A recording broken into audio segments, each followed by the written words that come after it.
Hello students, हम यहां पढ़ रहे थे जैव प्रक्रम। जैव प्रक्रम में आज हम आगे का हिस्सा पढ़ते हैं।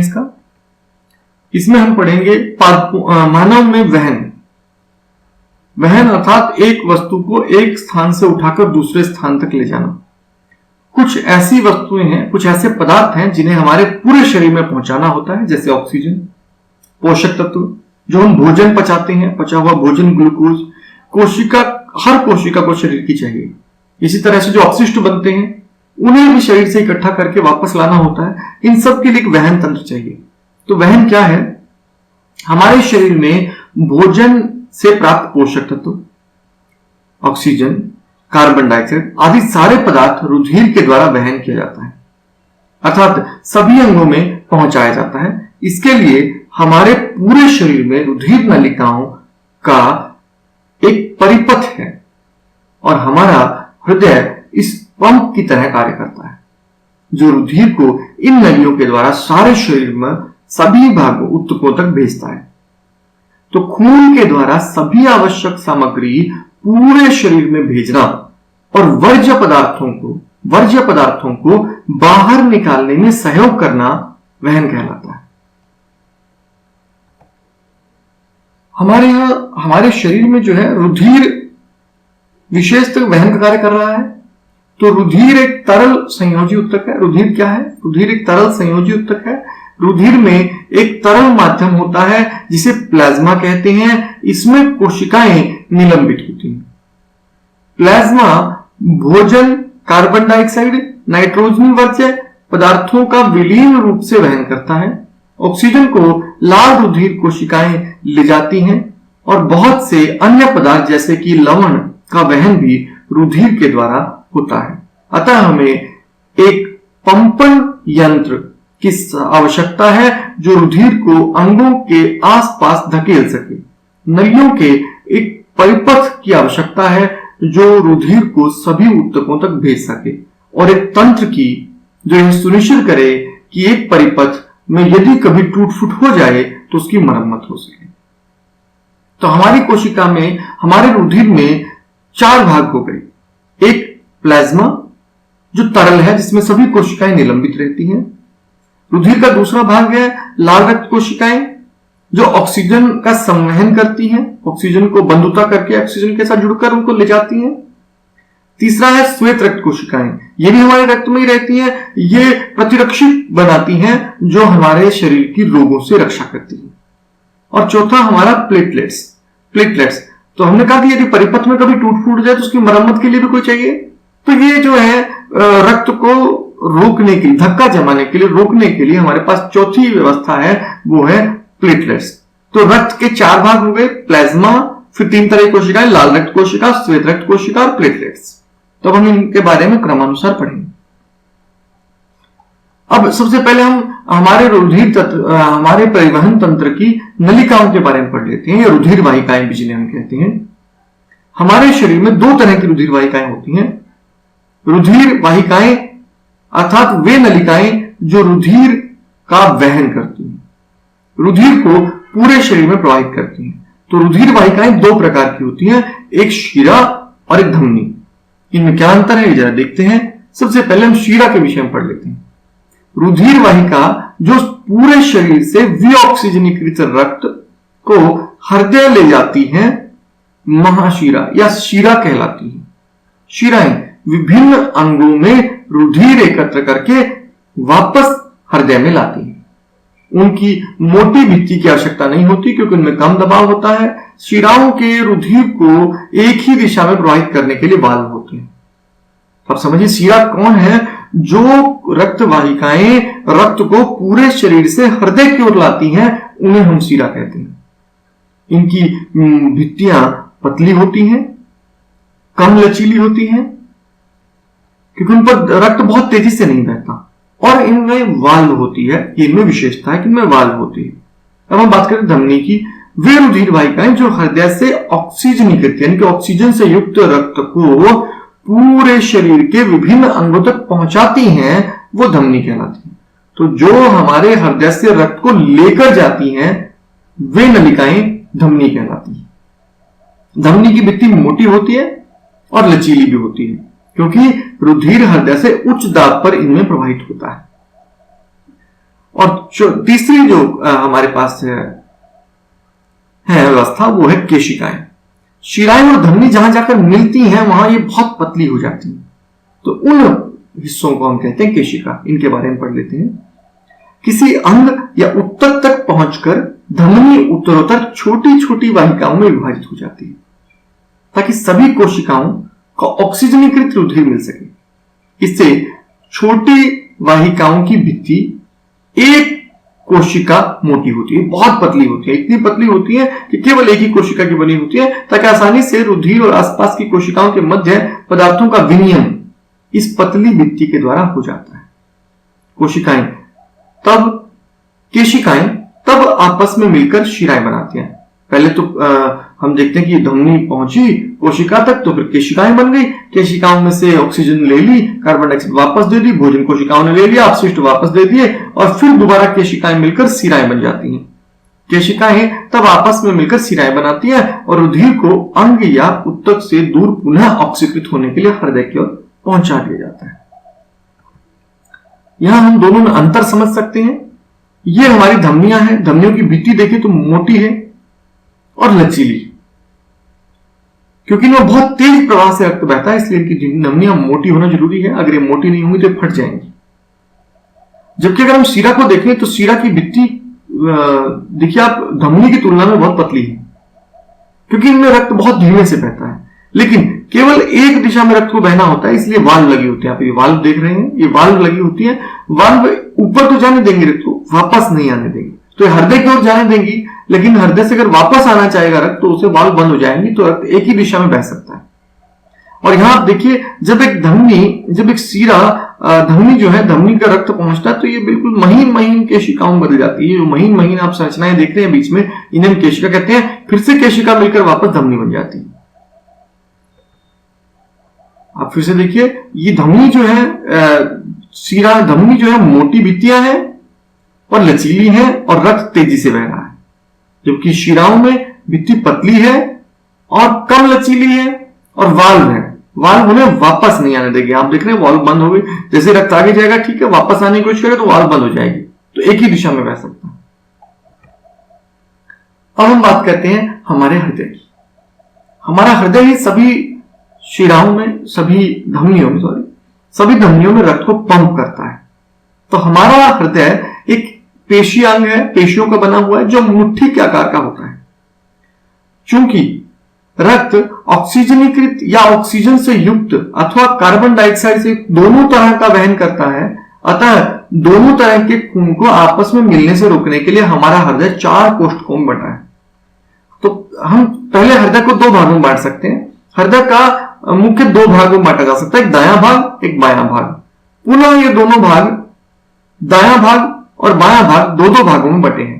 तो इस तरह हमारा हृदय 4 भागों यानी 4 प्रकोष्ठों में विभक्त है। तो हमारे हृदय के 4 कोष्ठक होते हैं। सबसे पहला दायां अलिंद, दाईं ओर की बात करते हैं, दायां अलिंद और दायां नीले। दायां अलिंद, हृदय के दाएं भाग के ऊपरी कोष्ठक को दायां अलिंद कहा जाता है। इस भाग में पूरे शरीर से विऑक्सीजनीकृत रुधिर और कार्बन डाइऑक्साइड युक्त ब्लड महाशिरा के द्वारा लाया जाता है। दायां अलिंद, हृदय में दायां भाग के निचले प्रकोष्ठ को दायां नीले कहा जाता है। दायां अलिंद से विऑक्सीजनीकृत रुधिर दायां अलिंद से दायां नीले में भेजा जाता है। दाएं नीले से विऑक्सीजनीकृत रक्त ऑक्सीजनीकृत करने के लिए फेफड़ों को भेजा जाता है। अब हम बात करते हैं बाएं अलिंद की। हृदय के बाएं भाग को, ऊपरी प्रकोष्ठ को बायां अलिंद कहा जाता है। फेफड़ों से ऑक्सीजनीकृत रुधिर हृदय के इस भाग बायां अलिंद में आता है। बायां नीले, हृदय में बाएं भाग का निचला प्रकोष्ठ बायां नीले कहलाता है और बायां अलिंद से ऑक्सीजनीकृत रुधिर बाएं नीले में आता है, तथा जहां से महाधमनी के द्वारा यह ऑक्सीजनीकृत रक्त पूरे शरीर में भेज दिया जाता है। यहां आप एक बार इनको समझ सकते हैं। यह हृदय के 4 कोष्ठक हो गए, एक बायां अलिंद, दायां नीले, बायां अलिंद, बायां नीले, इन 4 कोष्ठक हो गए। तो यह रक्त में कैसे इनमें बहता है वो एक बार जरा समझ लेते हैं। कार्बन डाइऑक्साइड प्रचुर रुधिर को कार्बन डाइऑक्साइड छोड़ने के लिए फुफ्फुस में जाना होता है, तो फुफ्फुस से वापस ऑक्सीजनीकृत रक्त को हृदय में लाना होता है। यह ऑक्सीजन प्रचुर रुधिर तब शरीर के शेष भागों में पंप कर दिया जाता है। इस प्रक्रम में विभिन्न चरणों में समझ सकते हैं, तो इसे हम अभी क्रमानुसार समझते हैं कैसे होता है। ऑक्सीजन प्रचुर रुधिर फुफ्फुस से हृदय में बाईं ओर स्थित कोष्ठक बायां अलिंद में आता है। इस रुधिर को एकत्रित करके शरीर बायां अलिंद शिथिल रहता है। अब अगला कोष्ठक बायां नीलक फैलता है, तब यह संकुचित होता है। इससे रुधिर इसमें स्थानांतरित हो जाता है। अपनी बारी पर जब पेशीय बायां नीला संकुचित होता है, तब रुधिर शरीर में पुंपित हो जाता है।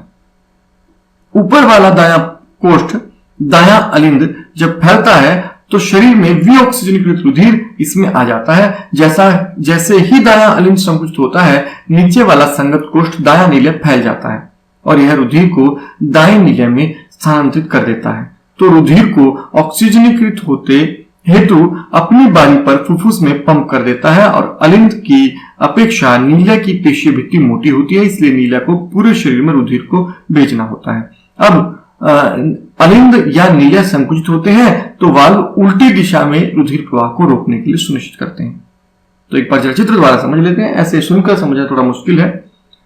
तो सबसे पहले आप देखिए कि पूरे शरीर से विऑक्सीजनीकृत रक्त ये नीचे की महाशिरा और ऊपर की महाशिरा द्वारा दाएं अलिंद में आ जाता है। दाएं अलिंद जब संकुचित होता है तो यह सारा रक्त दाएं नीले में आ जाता है। ये दाएं नीला को देख रहे हैं आप, नीले रंग का आपको दिखाई दे रहा है। दाएं नीला जब सिकुड़ता है तो रक्त इस द्वारा, ये जो है ना आपको फुफ्फुस धमनी आपको दिखाई दे रही है, फुफ्फुस धमनी द्वारा दोनों फेफड़ों में चला जाता है। फेफड़ों में ऑक्सीजन निकाली जाती है, कार्बन डाइऑक्साइड निकल जाती है और ऑक्सीजन आ जाती है। अब ऑक्सीजनीकृत रक्त जिसमें ऑक्सीजन पर्याप्त मात्रा में है, फुफ्फुस शिराओं द्वारा हृदय के बाएं हिस्से में प्रवेश करता है।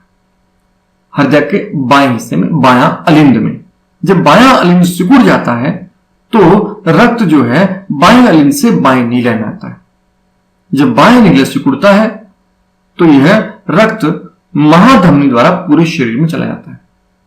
अगर आप हृदय के चित्र बनाने में कंफ्यूजन होती है तो आप ध्यान रखिए, हृदय के 4 कोष्ठक हैं, 1 2 3 4 कोष्ठक हैं। प्रत्येक कोष्ठक में यदि आप आने और जाने का रास्ता बना देंगे तो आपका चित्र आसानी से बन जाएगा। जैसे कि पहले कोष्ठक में देखिए, आने का रास्ता ये हो गया मैं अभी दाएं अलिंद की बात कर रहा हूं। दाएं अलिंद में 2 शिराएं आएंगी, आने का रास्ता हो गया। जाने का रास्ता नीले में, फिर नीले में आने का रास्ता हो गया अलिंद से और जाने का रास्ता फुफ्फुस धमनी में।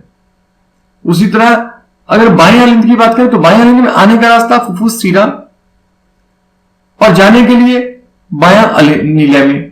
अब बाएं नीला से आया तो बाएं नीले में आने का रास्ता अलिंद से और जाने का रास्ता महाधमनी में। अगर आप प्रत्येक कोष्ठक में आने और जाने का रास्ता ध्यान रखें तो आपको चित्र बनाने में कभी गलती नहीं होगी। दूसरे जंतुओं में हृदय का कार्य और तापमान के नियंत्रण के बारे में पढ़ते हैं। मनुष्य और अन्य स्तनपायी गर्म रुधिर वाले समतापी जीव हैं। क्योंकि हमारे शरीर में ऑक्सीजनीकृत और विऑक्सीजनीकृत रक्त अलग अलग रहता है, तो हमारे शरीर में पर्याप्त मात्रा में ऑक्सीजन पहुंचती है जिससे हम अपने शरीर के तापमान को बनाए रख सकते हैं। इसीलिए हम समतापी जीव हैं। हाँ, जैसे कि आपने पढ़ा है कि मनुष्य का तापमान 37 डिग्री सेल्सियस रहता है हमेशा। अर्थात मनुष्य का रुधिर मौसम के अनुसार गर्म ठंडा नहीं होता, बल्कि मनुष्य को दूसरी युक्तियों द्वारा, जैसे कि जाड़े में गर्म करने के लिए गर्म कपड़े पहनने पड़ते हैं, अपने रक्त और शरीर के तापमान को नियंत्रित करना पड़ता है। तथा दूसरे स्तनपायी जैसे कि भालू को ठंड से बचने के लिए अपने शरीर पर रोए की मोटी परत यानी कि वसायुक्त तो मोटी परत है उसके शरीर पर जो ठंड से बचाती है। ऐसे प्राणियों का हृदय, तो अगर हम अन्य जीवों की बात करें तो ऐसे प्राणियों का हृदय 2 भागों में बटा होता है। हमारा हृदय पूरे 2 भागों में बटा है, एक ऑक्सीजनीकृत वाला और दूसरा विऑक्सीजनीकृत वाला। तो विऑक्सीजनीकृत तथा ऑक्सीजनीकृत रक्त को आपस में मिलने से रोकता है। यह बनावट आप बीच में देखिए तो एक पार्टीशन है पूरा, यहां एक पूरा पार्टीशन है।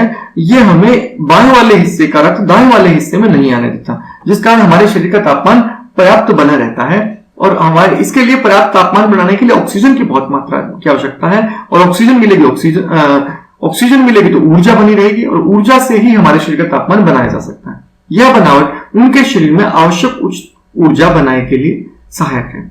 परंतु कई जंतु ऐसे हैं जिनके शरीर का तापमान मौसम और पर्यावरण के तापमान पर निर्भर होता है। वैसे जंतुओं को असमतापी जीव कहा जाता है, जैसे कि छिपकली, जैसे कि सांप। तो जल स्थलचर या बहुत से सरीसृप जैसे प्राणियों का हृदय 3 कोष्ठक में बंटा होता है। तो इनका हृदय ऑक्सीजनीकृत और विऑक्सीजनित रक्त को कुछ सीमा तक मिलना भी सहन कर लेता है, तो इनमें मिल जाता है। मछलियां जैसे जंतुओं में हृदय के केवल 2 ही कोष्ठक होते हैं, तो इससे हृदय रक्त सीधा क्लोम में भेजता है, जहां से ऑक्सीजनीकृत होकर सीधा शरीर में भेजा जाता है। इस तरह मछलियों के शरीर में एक चक्र में केवल एक बार ही रक्त हृदय में आता है। तो मछलियों में तो हृदय में एक चक्र में केवल एक बार हृदय में आता है, जबकि आप मनुष्य के रक्त को देखेंगे तो पहले एक चक्कर में शरीर से आया, शरीर से इकट्ठा होकर आया दाएं हिस्से में, दाएं हिस्से से गया फुफ्फुस में, फुफ्फुस से वापस आया बाएं हिस्से में, और बाएं हिस्से से फिर शरीर में गया। तो एक चक्कर में हमारे हृदय में से 2 बार रक्त गुजरता है।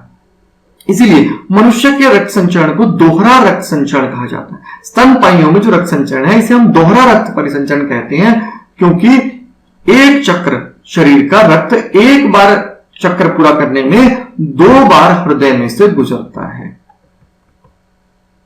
अब हम बात करते हैं रक्तदाब की, जिसे हम बीपी कहते हैं आजकल, ब्लड प्रेशर। रुधिर वाहिकाओं की भित्तियों के अवरुद्ध के विरुद्ध जो दबाव लगता है उसे रक्तदाब कहते हैं। जब आप समझिए इसको सिंपल कि जब एक पानी में से पाइप में से बहुत प्रेशर से पानी जाता है तो आप पाइप पर दबाव महसूस करते हैं, ये जल का दाब है पाइप के ऊपर। इसी तरह हमारे शरीर में जब धमनियों में से रक्त गुजरता है तो उस रक्त के द्वारा धमनियों पर दबाव पड़ता है। इसे रुधिर वाहिकाओं की भित्ति के विरुद्ध जो दबाव है इसे हम कहते हैं रक्तदाब। यह दाब शिराओं की अपेक्षा धमनियों में बहुत अधिक होता है। धमनी के अंदर रुधिर का दाब संकुचन के दौरान प्रकुंचन दाब और स्थिर जब वो हृदय जो है आराम की अवस्था में होता है तो उसके दौरान धमनी के अंदर का दबाव अनुस्थिलन दाब कहलाता है। सामान्य प्रकुंचन दाब 120 और अनुस्थिलन दाब लगभग 80 रहता है। अगर आप डॉक्टर से पूछते हैं और वो आपको कहता है कि आपका रक्तदाब 120/80 है तो इसका मतलब आपका रक्तदाब एकदम सही है। हालांकि थोड़ा बहुत ऊपर नीचे हो जाता है, उससे कोई बड़ा मामला नहीं है, लेकिन अधिक ज्यादा कम ज्यादा होने पर डॉक्टर इसे एक रोग की तरह या एक समस्या की तरह देखते हैं। अब हम बात करते हैं प्लेटलेट्स की। प्लेटलेट्स द्वारा अनुरक्षण, मैंने कहा था शरीर में कभी टूट फूट हो जाए, कभी धमनियों में टूट फूट हो जाए तो उसके बचाव के लिए भी हमारे पास एक व्यवस्था होनी चाहिए। वो व्यवस्था है प्लेटलेट्स। ब्लड में, रक्त में प्लेटलेट्स कोशिकाएं होती हैं। ये प्लेटलेट्स कोशिकाएं रक्त के साथ पूरे शरीर में दौड़ती हैं और किसी भी स्थान पर रक्त को किसी भी कारण से रिसने से रोकती हैं। घायल होने पर या कटने पर, चोट लगने पर ये प्लेटलेट्स कोशिकाएं रक्त स्राव के स्थान पर खून का धक्का बनाकर मार्ग को रोक देती हैं, जिससे रक्त का स्राव रुक जाता है। यदि तंत्र से रक्त की हानि होने लगती है, लगातार होती रहे, तो अतिरिक्त रक्तस्राव से रक्त के दाब की कमी आ जाएगी, जिससे पंपिंग प्रणाली की दक्षता में कमी आ जाएगी। यह जानलेवा साबित हो सकता है। तो ज्यादा रक्त बहने से व्यक्ति की मृत्यु हो सकती है, क्योंकि पंपिंग के लिए पर्याप्त रक्त नहीं मिलेगा, तो उससे दबाव घट जाएगा और इससे मृत्यु भी हो सकती है। तो इसलिए हमारे शरीर में मरम्मत के लिए एक अलग व्यवस्था दी गई है। वाहिनियों में मरम्मत के लिए अलग व्यवस्था दी गई है, वो है प्लेटलेट्स। प्लेटलेट्स क्या करते हैं? रक्त का धक्का जमने में मदद करते हैं। और एक और हमारे पास वहन तंत्र है लसिका। एक अन्य प्रकार का द्रव है जो वहन में भी सहायता करता है। इसे लसिका या उत्तक तरल कहा जाता है। कोशिकाओं की भित्ति में उपस्थित छिद्रों द्वारा कुछ प्लाज्मा, प्रोटीन और रुधिर कोशिकाएं बाहर निकलकर उत्तक के अंतर कोशिकीय अवकाश में आ जाते हैं तथा उत्तक तरल या लसिका का निर्माण करते हैं। ये रुधिर में प्लाज्मा की तरह ही हैं, लेकिन यह रंगहीन तथा इसमें अल्प मात्रा में प्रोटीन होता है। लसिका अंतर कोशिकीय अवकाश से लसिका कोशिकाओं में चला जाता है, जो आपस में मिलकर बड़ी लसिका वाहिकाएं बनाती हैं और अंत में बड़ी शिरा में खुलती हैं। पचा हुआ एवं क्षुद्रांत द्वारा अवशोषित वसा का वहन लसिका द्वारा होता है और अतिरिक्त तरल को बाह्य कोशिकीय अवकाश से वापस रक्त में ले जाया जाता है। तो रक्त लसिका जो है असल में कोई विशेष पदार्थ नहीं है, यह रक्त में से छनकर आया हुआ कुछ प्लाज्मा प्रोटीन और रुधिर कोशिकाएं हैं जो बाहर की कोशिकाओं के बीच में खाली स्थान को भरती हैं और धीरे धीरे लसिका वाहिकाओं द्वारा वापस जाकर सीरा में चली जाती हैं। तो ये आज का लेसन यहीं खत्म करते हैं। अगली वीडियो के साथ जल्दी आएंगे, तब तक के लिए चैनल सब्सक्राइब